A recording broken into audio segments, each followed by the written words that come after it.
That means no matter how much enzyme or other thing you add, it will never happen, okay? CO2 and water will not spontaneously generate the stick, okay? Energy released, if this is going to happen, we need some kind of energy input. And enzymes will allow these things to happen, but they will only allow them to happen if the energetics allow them to happen. So enzymes only affect the rate, they cannot affect thermodynamics. This delta G, of course, is influenced by a bunch of terms here. The chemical relationship between species, all right? So there's chemistry things that we don't have time to get into the theory of here in 705, but you can imagine there's an equilibrium constant between any two things, between A and B, like chemical properties. Say, at equilibrium, you'll have more A or you'll have more B, and we can define that term, at least in biochemistry, by a useful thing, delta G naught prime. So if delta G naught prime is greater than 0, that means it's positive. That means that reactants will be greater than the products. Okay? Equilibrium will lie to the left. And if delta G naught prime is less than 0, that means that the product will be greater than the reactants. Equilibrium will lie to the right. Right? We talked about this last time, but the signs of these things, whether I write A and B, the direction I write them in are arbitrary. So if I flip A and B, the sign of whatever of these things change. So whatever is favorable in one direction is unfavorable in the other direction, or vice versa. Equilibrium lies to the right in one direction. If I rewrite the equation, it can lie to the left in the other direction. Now, I ended the last lecture making a point because this is the equilibrium constant. That's where the equilibrium lies. But what happens in biology depends on the thermodynamics. And the thermodynamics is, of course, influenced by the equilibrium constant, but it's also influenced by this term, which is the ratio of reactants to products. Okay? So, in the end, delta G, it should be clear then, is going to be proportional ultimately to the concentration of the substrate and the product, or the product over the substrate. So this is for A goes to B, right? Products are on top, substrate are on the bottom. And so at some point, Le Chatelier's principle tells us that if we add more, things are at equilibrium, you add more B, now delta G is going to be favored to go to A. This number will become such that delta G will go that direction. If you add more A, this will favor going to B. Delta G will favor going in the other direction, okay? And so this is true for any reaction, but it's also true for any pathway. And so if we take a pathway and say A to B and there's 100 steps in between, that has to be, this relationship still has to hold. And it turns out this is really central to how cells are able to do biochemistry and make the energetics work for those pathways to happen. So really what metabolism is about is it's really all about how cells create conditions that enable stuff to happen that's not favored at equilibrium. The tree is alive that generated the stick. It's certainly not favored at equilibrium for CO2 and water to generate wood, but nonetheless the plant can create conditions and insert energy in a way that allows that net to happen, to do useful stuff. All right, so now let's get into how can we actually physically do this? How can we make pathways work, all right? So if we take, for example, and say we want to generate B from A, okay, so we're gonna start with A and generate B, but if delta G naught prime of going to A to B, all right, if this number is greater than 0, anything we can do to net generate B from A? We can't, right? This is greater than 0, that says the equilibrium lies towards A. So no matter how much enzyme we add, we can't net turn all that A into B. It'll go to equilibrium and we'll have some concentration, some ratio of A over B, which is related to the equilibrium constant of A over B. We can calculate that if we know delta G naught prime, because it's going to be equal to negative RT times the log of the ratio of B to A at equilibrium, okay? So how could we net make this reaction, this otherwise unfavorable reaction, happen? Well, one is because delta G, that is what will actually happen, is dependent both on the equilibrium constant, which favors A, but it's also related to the ratio of B to A. So if the concentration of B is very low, okay, relative to the concentration of A, now we could have a situation where delta G equals some positive number, right? Equilibrium favors the left, okay? Delta G naught prime plus RT log of the concentration of B over A. So this ratio is low enough such that this term is more negative than that term is positive. Now the reaction will favor going from A to B. So what's a situation where that might happen? How could we actually get in a pathway B to be low enough for this actually to happen? Well, you can imagine if I add some extra step, say go to C, and if this delta G naught prime for B to C is very favorable, say much, much, much less than 0, well, now that's going to net keep the concentration of B low and pull the overall pathway forward. All right? And this strategy is used all the time in metabolism as a way to generate so-called useful intermediates that otherwise might be hard to generate and allow the cells to do things that are unfavorable.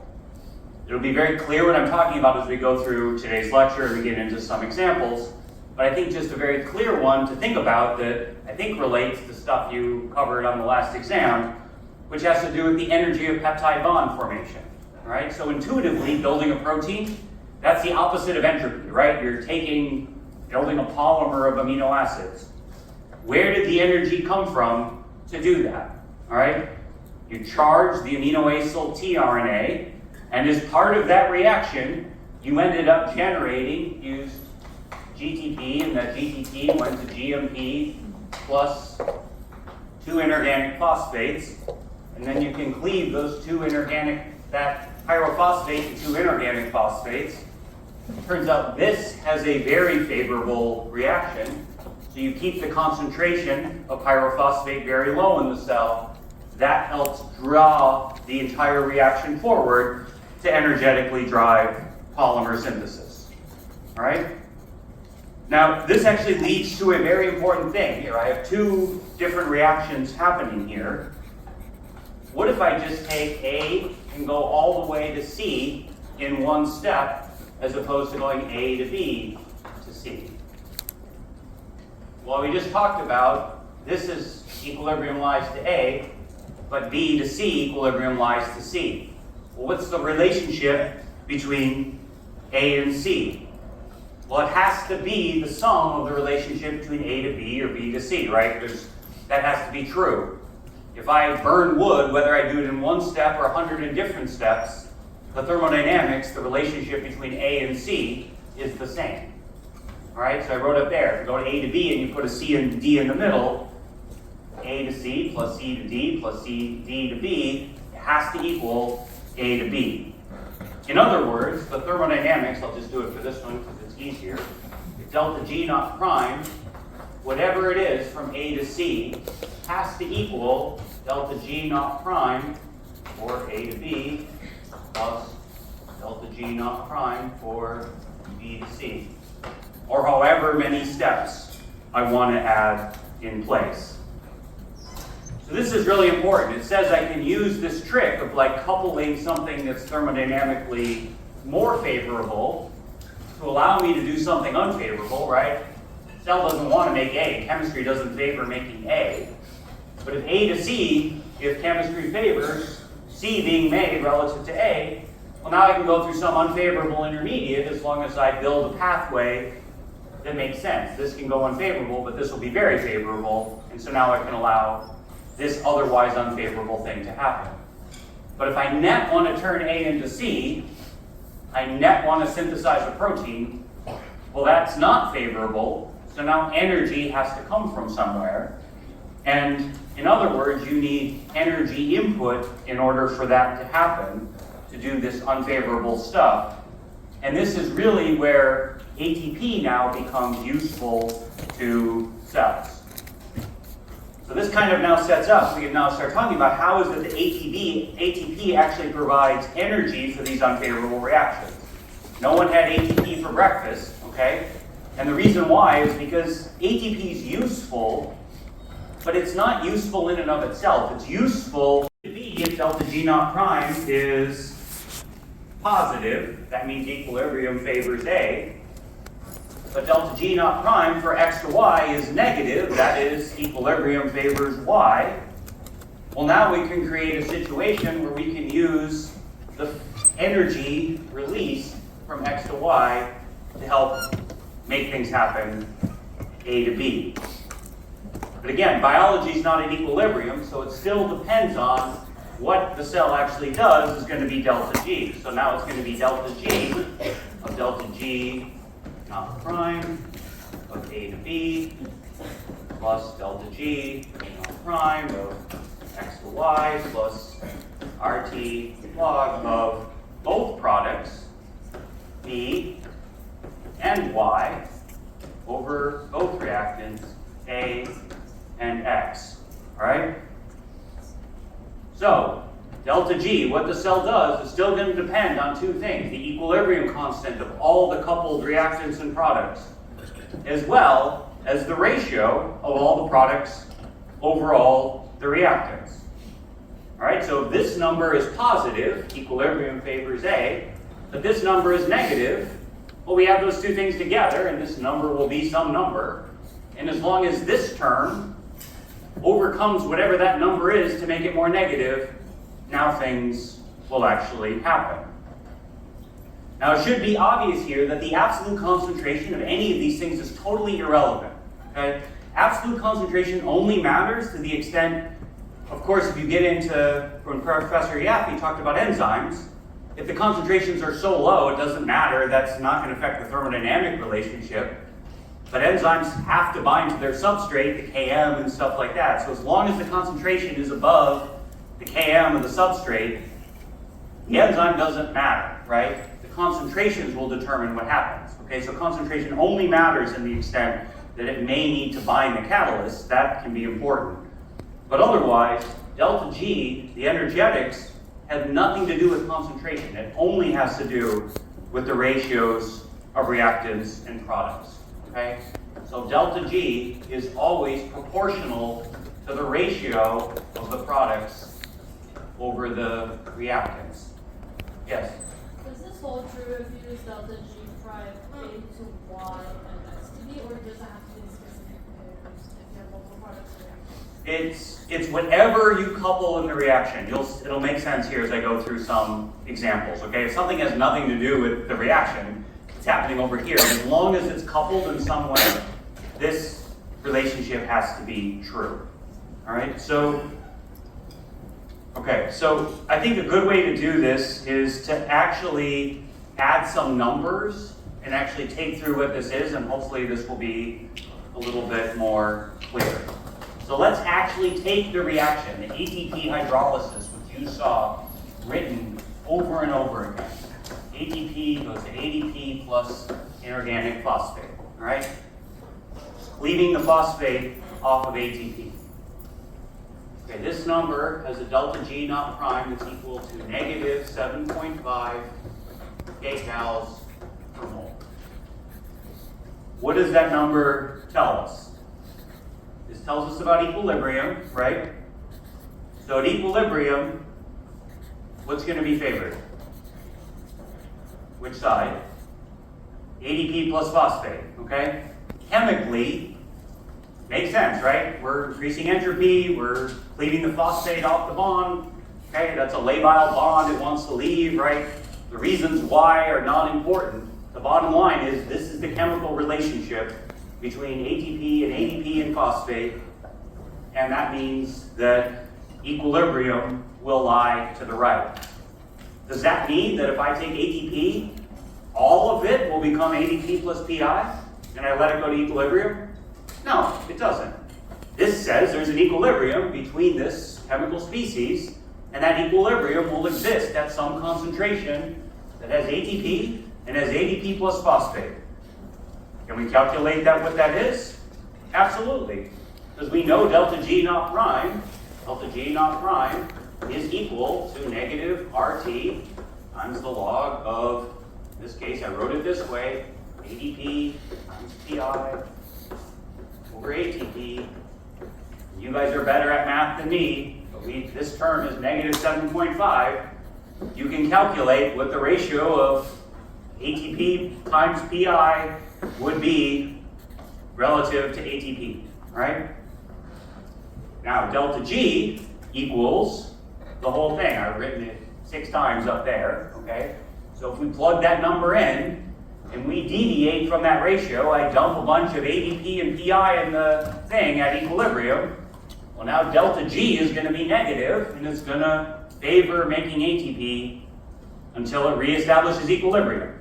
If I dump a bunch of ATP in the system, well you can calculate it out. That number, delta G, will be negative, and it'll favor ADP plus PI until it reaches equilibrium, and you'll end up with exactly the same ratio at equilibrium. All right? You can calculate exactly what the equilibrium is, how favorable or unfavorable it is to drive the reaction in either direction. All right, now let's get to the coupling part. And I think this is good. Now let's take a different reaction. Okay, so this is the first reaction in glucose metabolism, glycolysis. Many of you memorized this in high school. All right, so what it is we add a phosphate to the 6th position of glucose. All right, so here's glucose.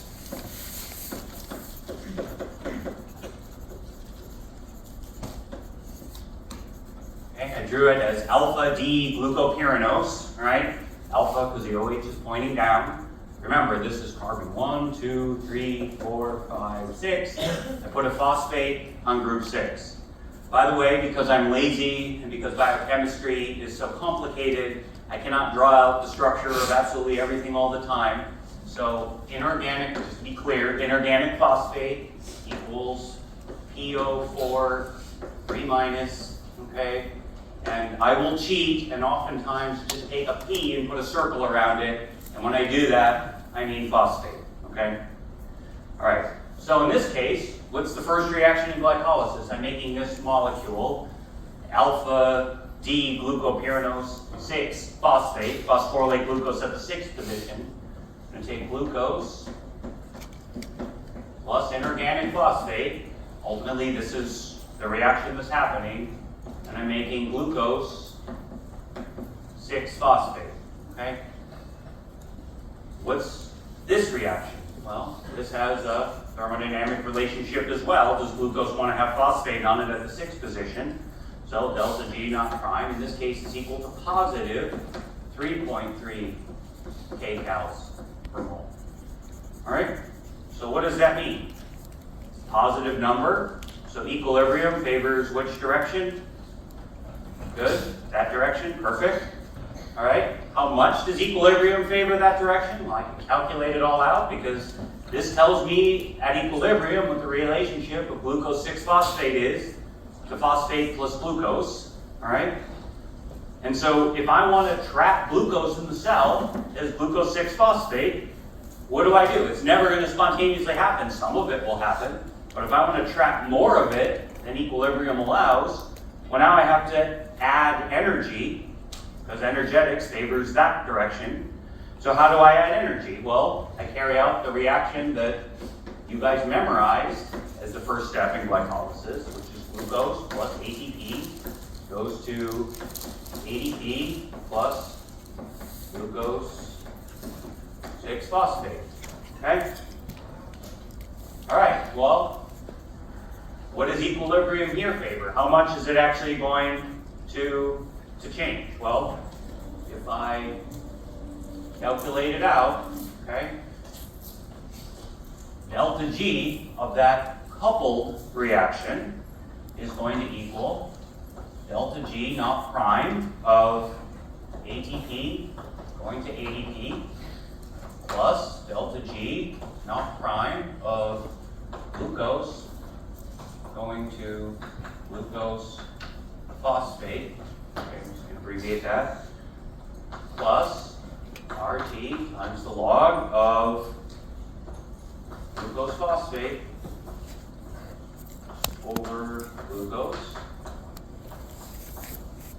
and ADP over ATP. All right? So this number, as I said, is negative 7.5.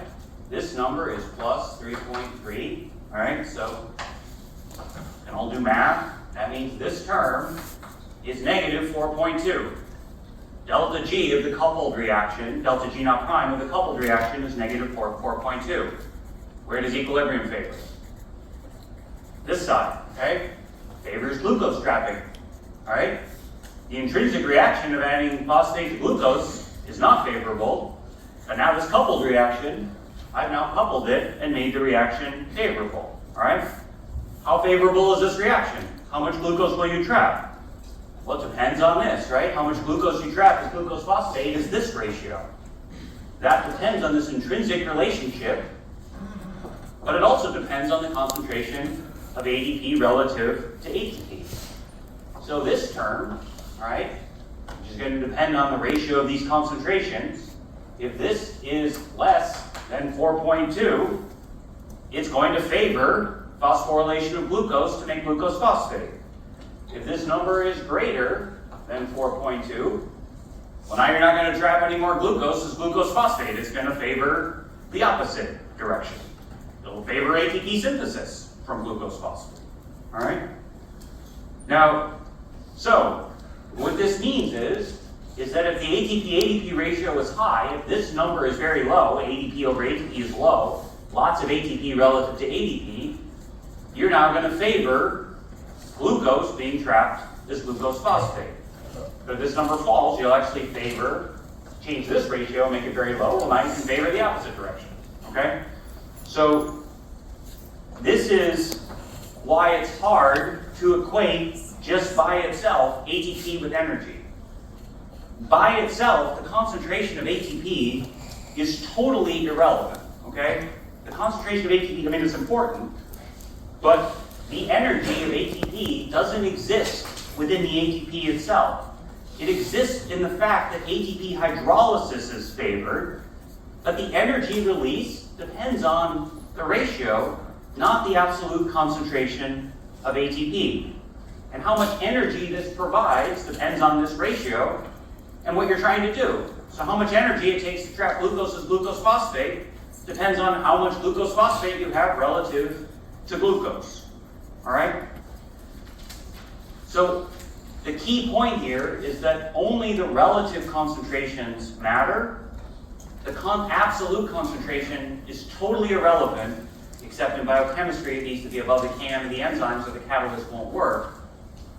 But assuming you have enough for this to happen, or enough time for it to happen, the thermodynamic relationships is what it is there. So calling ATP energy is actually grossly incorrect, all right? The energy is the ratio. It's the ratio of ATP to ADP, whereas I drew it there, ADP to ATP, it doesn't matter. It's the correct measure of energy. Or if we go back to, because this is why you don't eat ATP for breakfast. This is why you cannot store energy in ATP, all right? ATP, you burn calories to get ATP, but you don't actually, it's not the ATP. ATP is the currency. This is why it's the currency. And that's because delta G of ATP synthesis is proportional to the log of the ATP-ADP ratio. Okay? And delta G of ATP hydrolysis, okay, this is not delta G naught prime, not equilibrium. This is the energy you release, delta G, that you can couple, is also proportional to the log of the ATP-ADP ratio. Okay? All right? You can charge up that ATP-ADP ratio more, but you get energy by using that ATP-ADP ratio. I, plotted this out. I mean, this is a log scale. You can switch over to this, right? It's a log scale. So you see it's very, very, very, very steep, right? You need exponentially more energy to charge up the ratio. Now you have that energy, but you're always using it at all of the time. Okay? So this is why you need constant catabolism to constantly keep your ATP-ADP ratio charged. Because at ATP-ADP ratio, you're breaking down ATP to allow you to do other thermodynamically unfavorable things.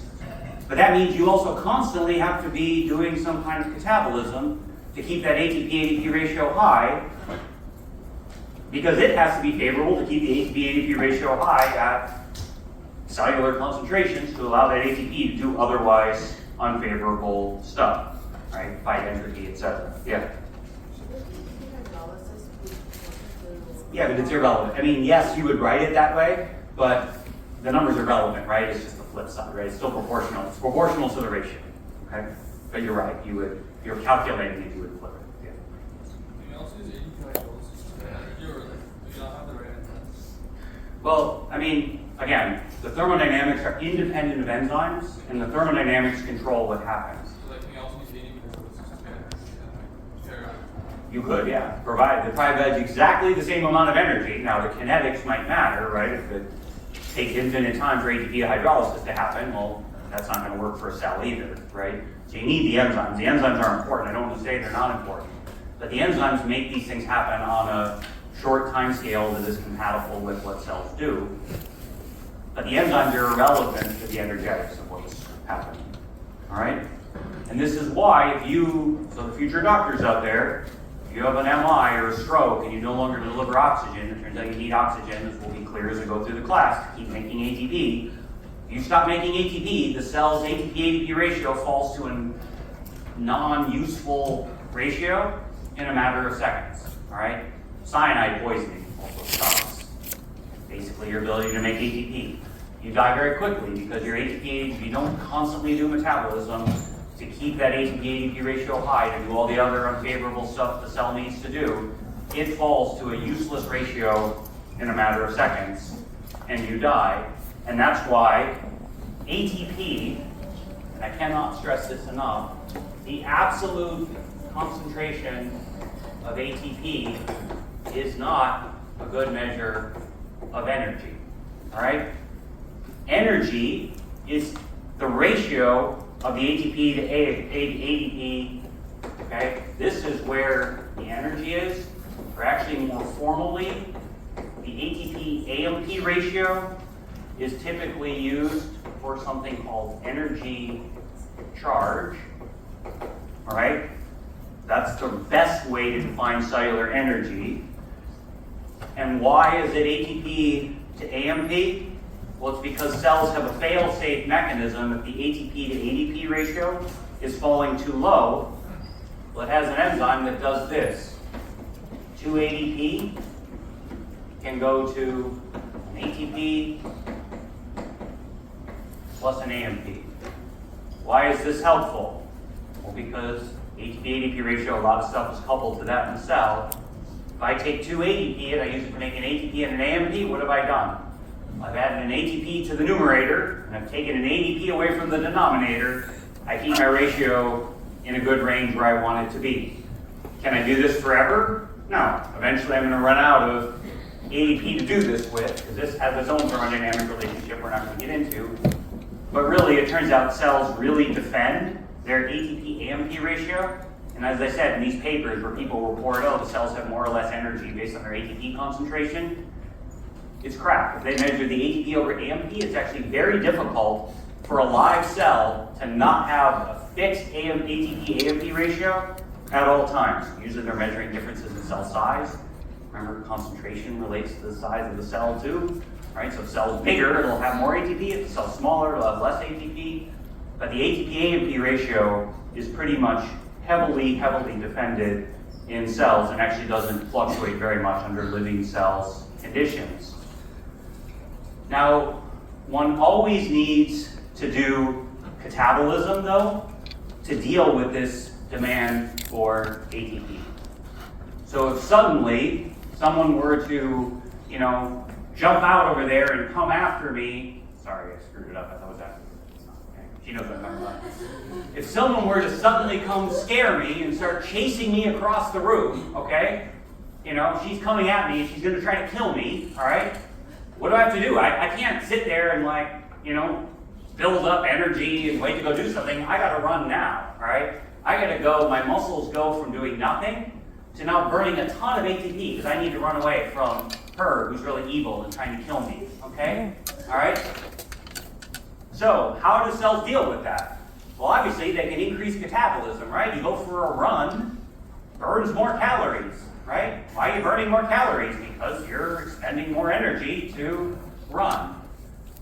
But your body's not instant in its ability to burn more calories, and evolutionarily, if she catches me, doesn't matter, I'm dead. She's going to get my energy and use catabolism of me to feed her, okay? All right, so I got to get away quickly. So cells actually have systems to actually buffer what it is to deal with. I have a sudden increase in ATP demand. My ATP-ADP ratio is going to fall really quickly. That's not good. I need to keep going. So one can have this buffer to protect me, to protect my ATP-ADP ratio against any short-term changes that gives me time to ramp up, you know, liberate fat or sugar from various places that I can then burn to get my ATP-ADP ratio high at a faster rate to support the fact that I'm burning ATP faster.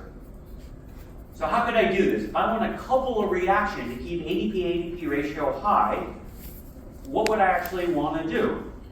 Well, I need some other reaction where that ratio is such that if ATP-ADP ratio begins to drop, now that ratio will drive ATP back up. If ATP-ADP ratio is really high, I can drive up the other ratio. And the main way that at least animal cells do this, you usually read about this in muscle physiology, is with a molecule called creatine. Any weightlifters out there? You don't have to expose yourself, okay? You guys take creatine? All right, so if you really want to get huge, the real weightlifters will go eat a bunch of creatine, okay? Probably says on the side, oh, it gives you energy. Okay, well, indeed, you have this ratio of creatine to creatine phosphate, and this is an energy buffer for cells, all right? You can judge, I'll tell you what creatine is and what it does, you can judge for yourself. It actually probably is important to give you muscle mass, because probably nitrogen has nothing to do with what I'm going to tell you about, but nonetheless, this is what creatine does. In fact, I'll tell you about all kinds of stuff during this class. You can make your own judgments about supplements and stuff like that. So this is what creatine looks like. Okay, so again, just to torture the chemists out there, I'm going to draw COO minus or COOH a lot. All right, this is shorthand for an acid group. All right. Protonated or not, right? Biochemistry, I'm going to take fast and loose with protons and stuff all the time because, again, it's too complicated if we get mired in the details of this stuff. Well, if you want that, we should take a 507, but regardless, if we get mired in the details of that stuff, we'll get lost in the details, okay? So if I write COO or COOH, I mean an acid. Okay, so creatine is this.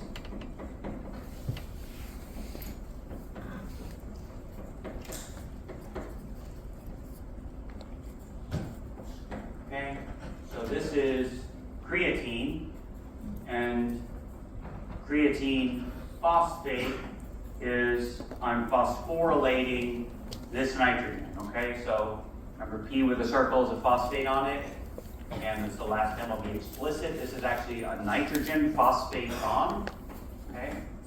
This is what that molecule is.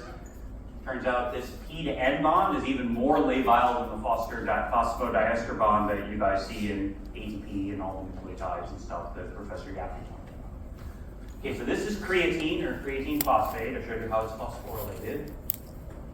Okay, so if I have a reaction, creatine phosphate goes to creatine plus inorganic phosphate. Okay, this is delta G naught prime equals negative 10 kcals. All right? equilibrium favors the left, right? It's negative.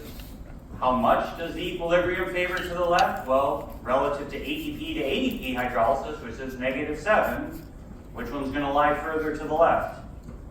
Creatine plus creatine phosphate, okay?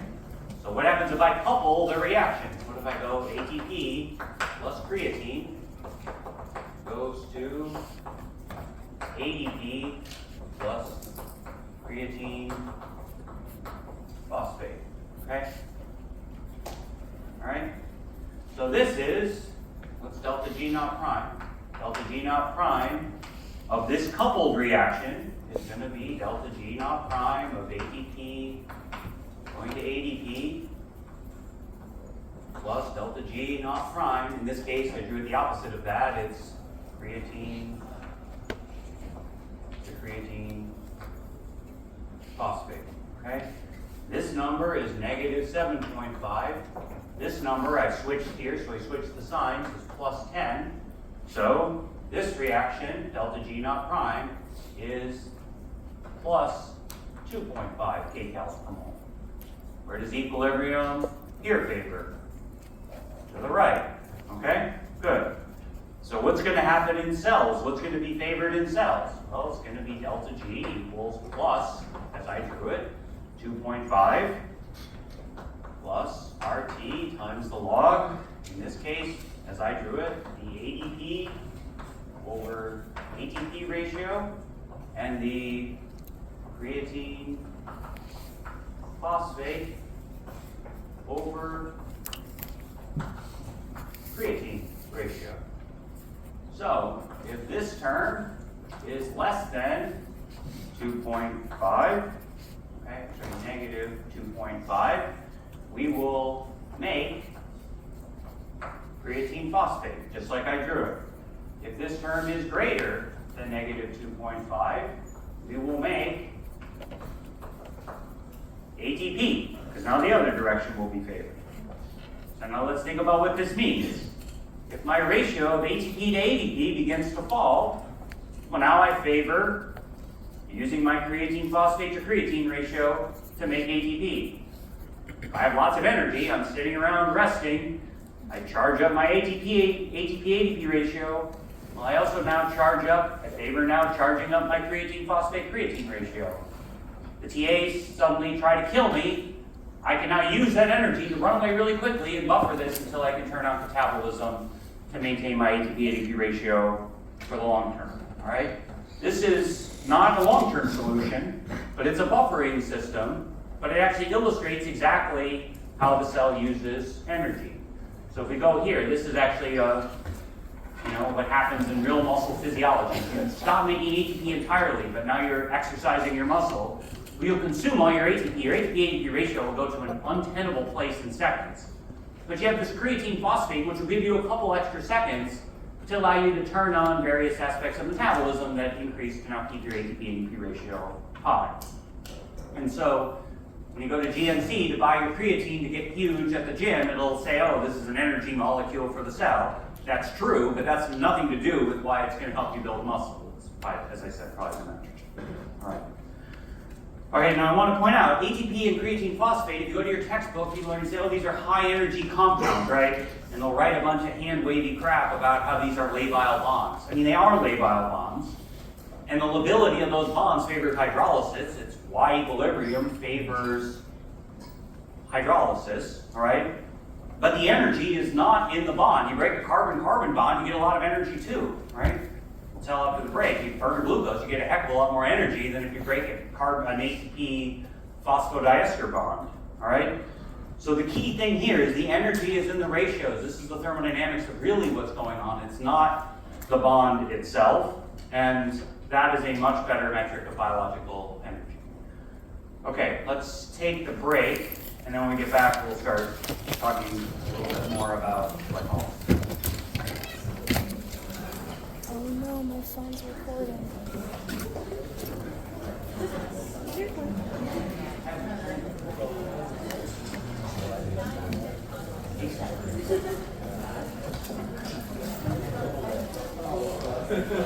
How does this Take a shot. Take a shot every time he says absolute concentration.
Okay.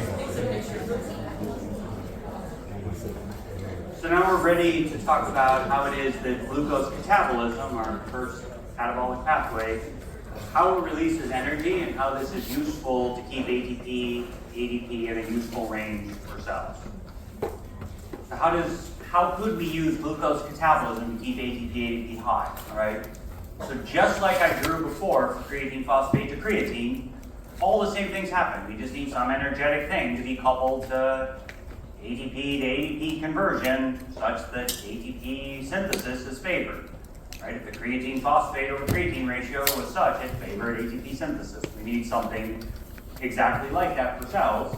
As we talked about before, you can get energy from burning glucose, right? Burning wood. So I drew up there's a glucose molecule. I can balance the equation for once, okay? C6H2O6, that's glucose. So what is this? This also has a thermodynamic relationship, the delta G naught prime. This is negative 686 kcals per mole. Okay, remember ATP hydrolysis was negative 7.5 kcals per mole.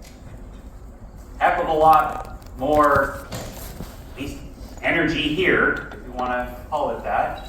What does this mean? Equilibrium lies very, very, very, very, very far to the right. Does it lie infinitely far to the right? Well, for all intents and purposes, yes. But no, at some concentration and somewhere in the universe, this is an equilibrium reaction as well. How much energy do we need to synthesize glucose? Well, you can calculate it. How much energy do you get from burning glucose? Well, you can calculate it.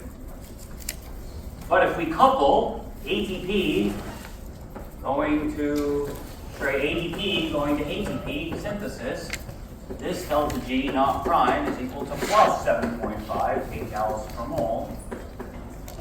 So if we couple those two reactions, you can imagine that there's more than enough energy there to give you ATP synthesis. And at the highest level, this is effectively what burning glucose is, what burning calories is, and how it gives you energy to do unfavorable stuff. As we talked about last time, if we just burn the stick all in one, conflagration, it generates a lot of heat, a lot of energy is released all at once. Certainly a lot more energy than you need to make an ATP, right? It's damaging from the cell, right? You burn yourself, that's killing tissue. But nature, if it does stepwise catabolism of glucose, because remember, whether we burn the glucose in 1 step or 50 steps, the same amount of energy is released. So we can break down that glucose catabolism into bite-sized pieces. You can imagine, we can couple it to ATP synthesis. And this is kind of the magic of glycolysis, right, or metabolism, is that it uses stepwise oxidation, breakdown of glucose, to give you the energy to do the unfavorable thing, which is basically maintaining an ATP-ADP ratio that is useful for the cell to do all the other unfavorable things it does. Okay? That is, I guess, the magic of biology and metabolism. And so glycolysis, right? Glucose lysis, right? Lysing glucose. The logic of the pathway is that it's the stepwise oxidation of glucose, which is favorable, and then coupling parts of that, chemical parts of that stepwise oxidation to reactions that favor the synthesis of ATP at a high ATP-ADP ratio, right? And again, this is, ATP is useful to cells because it can be coupled to these things, but the glucose is what's providing the energy. It's where the energy is stored, right? You burn the glucose, that gives you energy to keep your ATP-ADP ratio high so you can use ATP hydrolysis to do other unfavorable things, right? Drive your car with gasoline, a lot of energy there in that gasoline. You release it when you burn it, okay?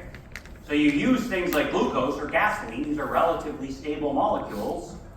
You hold them around, and then when you burn them, you release the energy, and that keeps the ATP-ADP ratio high for the cells to do other things. Photosynthesis uses light from the sun. We'll learn how later in the course. Keep the ATP-ADP ratio high. The sun goes down, plant's screwed. ATP-ADP ratio becomes unusable in no time. Well, now we switch over. We'll burn all that glucose we made during the day, keep our ATP-ADP ratio high until the sun comes back up, right? And so how cells do this is it builds a pathway of glucose breakdown, which can release plenty of energy in a way to couple reactions, just like creatine phosphate, to keep the ATP ratio high. So it has to favor ATP synthesis despite a high ATP-ADP ratio. And there's two reactions in glycolysis that do that. And so just like the creatine phosphate relationship, you'll see the energetics is such that they will favor ATP synthesis at a high ATP-ADP ratio. All right, so let's go through what those two are. So the first one involves this molecule.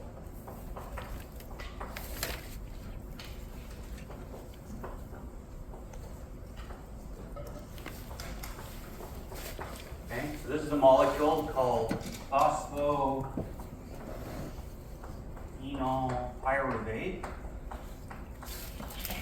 You'll see, because metabolism is all kinds of complicated, annoying terms to write like this. Always abbreviated PEP for phosphoenolpyruvate. And this molecule is coupled to ATP to ADP in this way.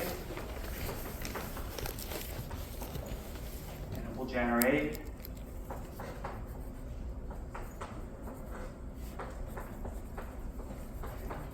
this molecule, which is enol pyruvate, right? And it turns out that enol pyruvate is like this form, so it will rearrange in a way that is very favorable to make this molecule, which is the one you memorized in high school, is pyruvate. Okay? And so this reaction, you probably learned in 512 that ketones can exist in either the enol or the keto form. They actually debated this like 100 years ago. It's very clear. The ketone form is very, very, very favorable. But this reaction is very favorable because you phosphorylate enol pyruvate, you trap it in the enol form, you take the phosphate off, it really wants to be the ketone. So it turns out this is among the most, phosphoenolpyruvate to pyruvate is among the most energetically favorable reactions. What do I mean by that? Let's give it a number. Delta G naught prime for just the PEP pyruvate part is equal to negative 15 kcals per mole. Turns out, what does that mean? Equilibrium lies very far to the left. How much? You can calculate it. Negative 15 equals RT log of the ratios, okay? This is the most favorable reaction, at least from an individual equilibrium standpoint, that we will encounter in biochemistry. So ATP to ADP, we're synthesizing ATP, so what's that? Delta G naught prime of ADP going to ATP. This is plus 7.5 kcals per mole. So what is the whole delta G naught prime for the whole reaction? It's negative 15 plus 7.5. This reaction is negative 7.5 kcals per mole. That's the exact same equilibrium as ATP hydrolysis. So this reaction perfectly great to synthesize ATP. All right. This reaction is catalyzed by an enzyme called pyruvate kinase.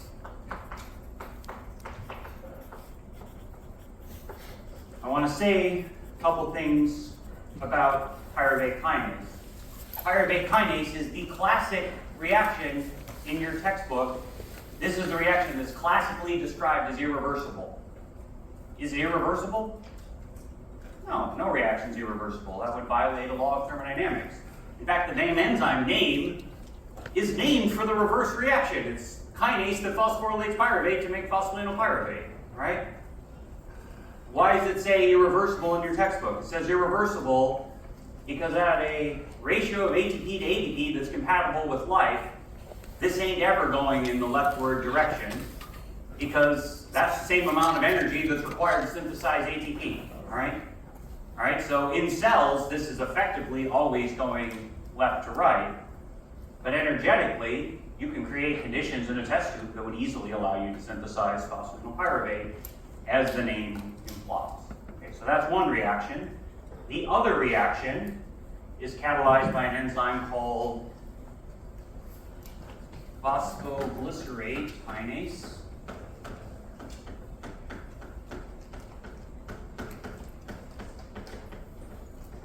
Okay, abbreviated PGK, and it carries out this reaction.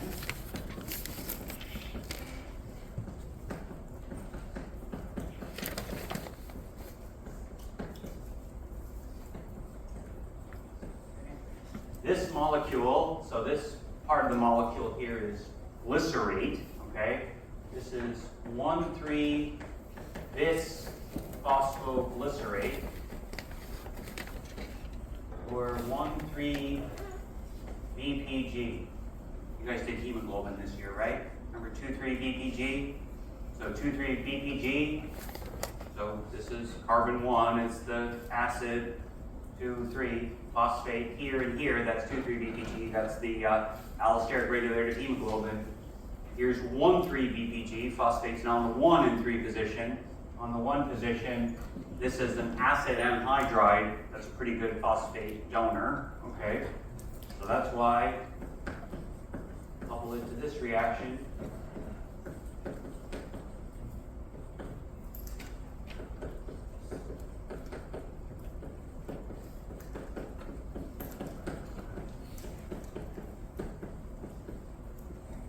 Molecule, which is 3-phosphoglycerate. Glycerate only phosphorylated on the 3 position. Okay? So delta G, not prime, of this entire reaction, okay, as I drew it, is negative 4.5 kcals per mole. Alright? What does that mean with equilibrium? Favors this direction, okay? So this is favored at equilibrium, all right? Do the polling question. So what's delta G naught prime for just the 1,3-BPG to the 3-P? Time to do that on the fly, okay? Good. See how you all corrected it. You got it right. Okay. I say that because this reaction, 1,3-BPG to 3-PG, is favorable. It's not as favorable as PEP to pyruvate, but it's still plenty favorable that you can imagine there's lots of conditions in cells where ATP synthesis will be favored despite a high ATP-ADP ratio, all right? Turns out this reaction is not irreversible in cells. There's conditions in cells where you actually can reverse this reaction. We'll get to that later, all right? Unlike the other one where there's not. But regardless, not getting into those details, hopefully it's very clear that energetically what's going on, and then if we can build a glycolytic pathway where we're burning like glucose, releases plenty of energy, can build intermediates like 1,3-bisphosphoglycerate or phospholinopyruvate along the way, I can now do these reactions catalyzed by pyruvate kinase and phosphoglycerate kinase that can favor ATP synthesis despite a high ATP-ADP ratio. And in the end, this is really how glycolysis provides energy to cells, all right? Now you'll note, if I'm going to make these molecules, I need to put phosphate into the system. Is there a phosphate molecule in glucose? No, okay? I showed you, we add phosphate to trap glucose in cells. That's not favorable, right? We used ATP to do that. Professor Yaffe told you a million reactions that involved ATP that ended up being favorable. But if we're going to make ATP, we got to get phosphate onto these molecules somehow. And it turns out that you need a phosphate donor, you need something energetically to put phosphate on if we're going to, onto an organic molecule, if we're ever going to make all this work. And so adding phosphate to glucose is not favored, we can't use ATP. And so there's a reaction that allows this to happen, and the way it happens, to explain that, I have to introduce a couple other high-level bioenergetic concepts, or just concepts in metabolism, that are sort of necessary to understand this reaction. I'll at least be able to get to one of them here. And so the first high-level bioenergetic concept is I want to point out that energy transduction is about oxidation reduction at its most fundamental level, all right? This burning of wood, carbohydrate oxidation, what are we doing? We are chemically taking electrons away from carbon and glucose. We are giving them to oxygen to make water. We are transferring electrons from carbon to oxygen, and that's what's giving us CO2 and water, okay? What is a carbohydrate, okay? Carbohydrate, in essence, it is an alcohol, all right? Without getting into any of the details, most of the carbons in glucose have an alcohol on them, okay? This is a carbohydrate, okay? It's an alcohol, all right? If we carry out this, we oxidize this, okay? So I'm taking electrons from here, from this carbon, giving them to this molecule. I'm making a H minus ion, all right? What is that? That is 2 electrons, all right? So I am taking off 2 electrons. What am I left with? I'm left with the ketone, all right? If I take this ketone, I'm not going to draw the chemistry because I'm running out of time.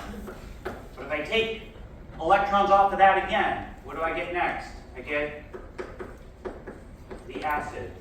Beginning of next lecture, I'll demonstrate why that is. Going from a ketone, or it could be an aldehyde, to an acid is removing electrons. Okay? If I take electrons off again, what do I get? Well, now I get the most oxidized form of carbon I have, which is CO2. What if I go the other way? These are all. If I go the other way, if I add electrons, okay? Add electrons to this. Well, now I can get a hydrocarbon, a fully saturated hydrocarbon. This is fat, right? It's gasoline. This is gasoline. This is wood. What has more energy, gasoline or wood? Do we use wood to power our car? No, we use gasoline. It's a lot more energy dense than wood. All right? Why? Because if I oxidize any of this, that is oxidation. That is favorable. Burning wood, burning gasoline, that's favorable. Okay? Releases energy. Energy to drive my car, power a train, power your cells. Okay? Energy is released. What's this direction? That's reduction. Solve the world's energy problems if I can suddenly make a bunch of hydrocarbon appear. Okay? So that requires energy input, not favorable. So at some level, this is what energy transduction is, certainly in biology, largely in the world as well. And so we're going to have to talk a lot about oxidation reduction reactions, because it turns out it's the oxidation reactions that ultimately are favorable.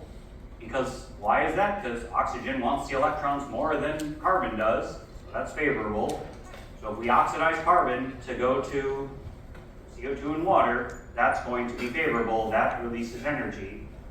And so if we want to really say what the magic of glycolysis is that we can couple favorable oxidation of carbon to phosphate addition to generate high energy, if you like that term, intermediates, like 1,3-bisphosphoglycerate and phosphoenol pyruvate, which of course in and of themselves are not high energy per se, but they can be coupled to those other reactions that favor ATP synthesis at a high ATP-ADP ratio, which is what's useful to the cells. And so this makes the oxidation step in glycolysis really a key reaction. So what is that step? So it's this molecule.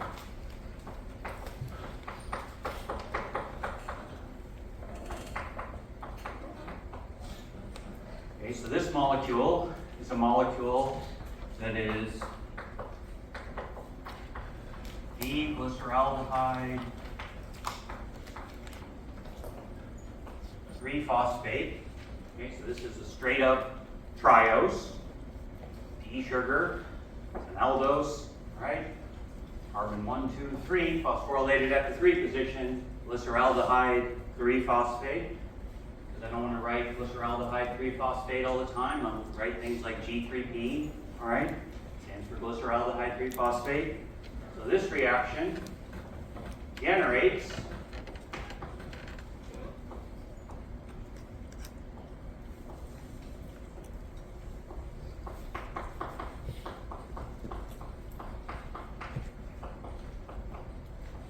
this molecule, which if you look up before, I already drew, is 1,3-bisphosphoglycerate. Okay? So glyceraldehyde 3-phosphate making 1,3-bisphosphoglycerate. I want to point out a couple things are happening. 1 phosphate molecule here, 2 phosphate molecules are here. So this incorporates phosphate. This is the reaction and incorporates phosphate. That's not energetically favorable, right? But another thing's happening. This is the aldehyde. This is an acid, all right? I oxidize the aldehyde to the acid. That provides some energy to overcome what's required for phosphate addition, all right? So what's delta G naught prime for this reaction? It's equal to plus 1.5 kcals. This phosphoglycerate concentration low and pull the net overall reaction forward. So that coupled reaction, even though this involves ADP synthesis, is still, equilibrium still favors this direction. All right? I guess I'll show you this time. Let's see how we oxidize why that aldehyde to acid is an oxidation. Okay? So here's my aldehyde. Right? If I take these electrons and I give them to the hydrogen, okay, now I have this H minus ion, that's 2 electrons. What am I left with? Okay? Positive charge there on that carbon. Obviously this never happens. It doesn't, I'm not showing you a real arrow pushing mechanism, but this points out what's happening. Tons of water floating around. As I said, I'm going to take flask and loose with water and protons because these are everywhere, okay? So the mechanisms I show you are going to depend on pH, and enzymes make active sites to allow this to happen. Again, take 507 if you want to go through and get deep in the details of how that works. We don't have time. We can't cover all of metabolism. We can get too deep in that. There's tons of water around. Okay, so this water can now come there. What do we have? Well, now we have the acid. Okay, what are we left with? Well, we're left with a proton that's left over from there, and we have 2 electrons on a hydride ion. So if I want to draw this up here, it's basically water's coming on, and what's coming off is a hydride ion, as well as protein. Okay? And I'm ending up taking the aldehyde to the acid and adding the phosphate. Okay? Now, the next concept, which I will say in the last 2 minutes, is that if we're going to make this work, we need somewhere for those 2 electrons to go, right? We're not just going to have 2 electrons. Hydride ions aren't just going to float around somewhere. And so they need to go somewhere, and they turn out they go on to something that's called a cofactor or a coenzyme is an old term. These are basically derived from the concept of vitamins. How many people take vitamins? Vitamins good for you, right? We're going to talk a lot in this class about what vitamins are. I'll start next time talking about vitamins. But vitamins basically provide us with things that are useful chemical groups that can be used in limiting quantities to do things like accept those 2 electrons and allow this chemistry to take place. And we will start the next class on Monday talking about that. Okay.